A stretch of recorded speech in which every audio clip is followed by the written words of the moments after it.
Forget the image of a psychotic serial killer brutally murdering innocent victims in some smog-ridden back alley. Psychopaths are often really smart, successful people who become adept at hiding their true inclinations in order to integrate with society. Most psychopaths realize very early on that they are different, and they successfully hide their condition every day with what's known as their mask.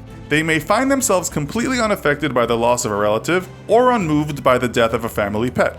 This is because psychopaths are hardwired to operate without what we think are ordinary emotions. This does not make them bad people, just neurally different. Going back years, psychopaths certainly had their place as leaders in hunting and gathering societies and are often an essential member of a team in, say, combat situations. But psychopaths living amongst us today often flex their abilities in the boardrooms and governmental offices. Could someone close to you be a psychopath, or could you be one yourself? Today we'll find out.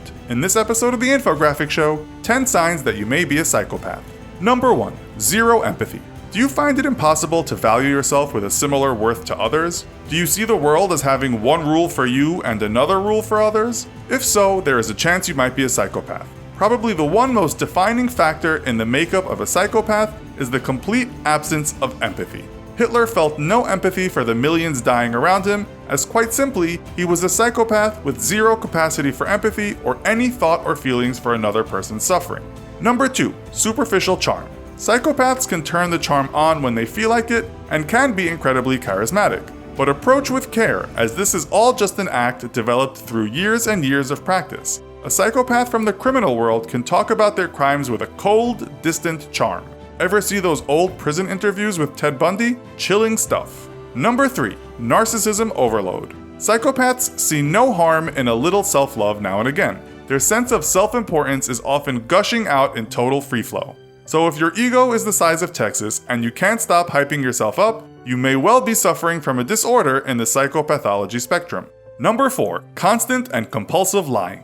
Now we all need to tell the odd white lie from time to time to make others feel comfortable and ease social pressures, but psychopaths take the art of deception to a whole new level. They like to lie and complicate situations in order for them to feel superior about themselves. So if a close friend is continually fudging the issue with artistic license, you may have a psychopath in your midst. Number 5. Highly intelligent. With little time to worry about relationships, psychopaths often spend time acquiring knowledge and mentally fixing problems of a scientific and mathematical nature. If you find yourself inquisitive about the world around you, yet unable to form emotionally meaningful relationships, you may fall under the sociopath spectrum, or perhaps not. You may just be plain old borderline antisocial or introverted.